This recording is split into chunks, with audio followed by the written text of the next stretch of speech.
Ili usipitwe na matukio mbalimbali na uwe wa kwanza kutazama video zetu, tafadhali bonyeza neno subscribe hapo chini ya video hii, kisha bonyeza alama ya kengele itakayotokea. Asante. Sekretarieti ya kamati kuu ya Chadema.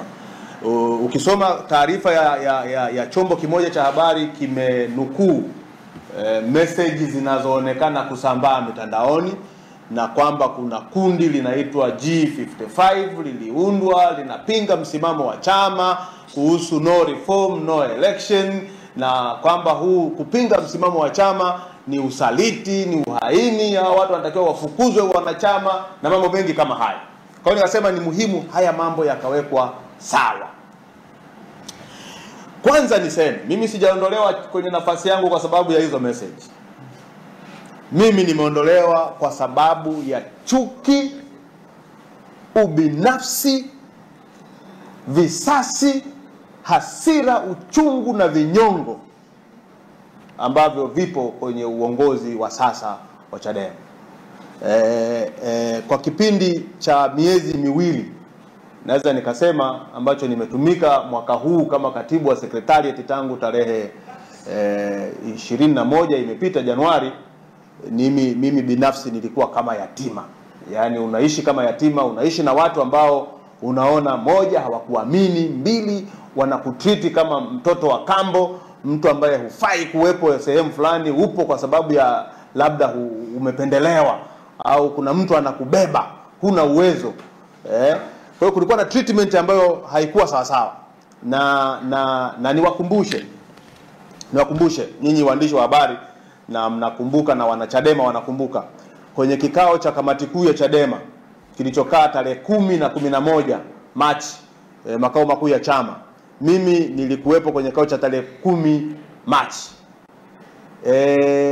Zilipotoka picha za Mwita yuko kwenye kikao cha kamati kuu ya Chadema, Mwita alitukanwa nchi nzima. Huyu mtu anafanya nini kwenye kamati kuu? Huyu ni msaliti. Nikajiuliza maswali mengi sana. Hivi kwa sababu tu Julius Mwita alionekana kuwepo kwenye uongozi wa chama uliopita uliokuwa unaongozwa na Freeman Mbowe, huyu mtu amekuwa mbaya kiasi hicho? Huyu mtu amekuwa mbaya kiasi hicho? Wakazungumza mengi sana Twitter, Clubhouse, kwenye magrupu ya WhatsApp. Wengine wakajikusanya wakatengeneza petition kwamba hawamtaki Julius Mwita kwenye vikao vya kamati kuu. Kwa hiyo nataka watu wajue kwamba Julius Mwita hajaondolewa kwa sababu eti anapinga no reform no election. Mwita ameondolewa kwa sababu imesemwa kwamba huyu ni mtu mbaya sana, na ubaya wa Mwita hakuna anayeweza kusema. Yako mengi yanazungumzwa ambayo hayana ushahidi. Mojawapo ni kwamba Mwita aliharibu chaguzi za chama, chaguzi ambazo zimewaweka wengine madarakani. Zilizoharibiwa ni zipi? Na for your information, yuko mtu mwingine atafukuzwa hivi karibuni kwa sababu ya chuki tu hizi. Yuko mtu mwingine atafukuzwa, sitaki kumtaja leo, lakini yuko. Habari hii wiki haiishi utasikia naye amefukuzwa. Labda baada mimi kusema leo wanaweza wakamspare kidogo ili kuona kwamba kumuonesha kwamba Mwita alisema uongo, lakini hamalizi hii wiki wanamfukuza mtu mwingine ambaye anaonekana kama ni tatizo. Na hata sasa hivi tunavyozungumza wako wajumbe wa kamati kuu ambao walikuwa na mwelekeo wa kuunga mkono Freeman Mbowe wanashughulikiwa sawa sawa kwenye kundi la kamati kuu la WhatsApp, wanatukanwa, wanasema vibaya, na hii ni chuki tu, visasi, vinyongo, uchungu. Hatuwezi kuendesha taasisi kubwa kama Chadema inayotegemewa na Watanzania kwa chuki, vinyongo, visasi, eti kwa sababu mtu hakukuunga mkono kwenye uchaguzi sasa amegeuka kuwa mbaya, eti kwa sababu mtu hakukuunga mkono kwenye uchaguzi eti amegeuka msaliti. Meona juzi amepigwa binti anaitwa Siglada, chama kimekaa kimya, baada ya muda kinatoka na tamko tunachunguza. Anapigwa mwanamke na mwanaume anaumia, mnasema mnachunguza. Hii sio sawa sawa, hii haiwezi kuwa sawa. Watu wanaendelea kushughulikiwa ndani ya hiki chama.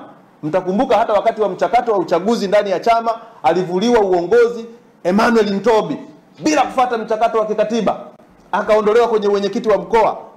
Lakini vile vile mwenyekiti wa vijana wa mkoa wa Shinyanga Emmanuel Vuga ameenguliwa kwenye uongozi wake wa mwenyekiti wa Bavicha mkoa wa Shinyanga. Lengo ni nini? Kuondoa watu wote waliomuunga mkono Mbowe kwenye chama hiki.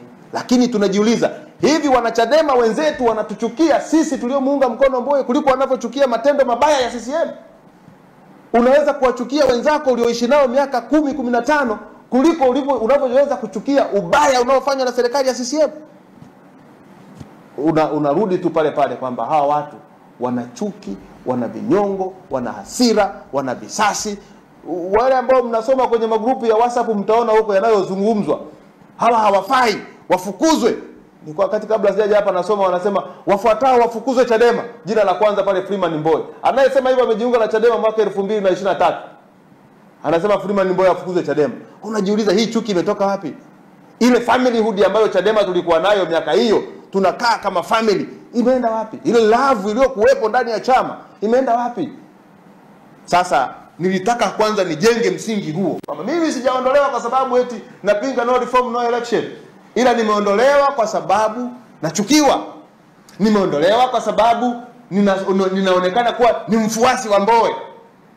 Sasa Mbowe leo amekuwa mtu mbaya sana kwa Chadema kiasi hicho. Sasa yako mambo nitayasema hapa yatakayoonyesha kwamba hii ni chuki tu wala hamna kitu kingine.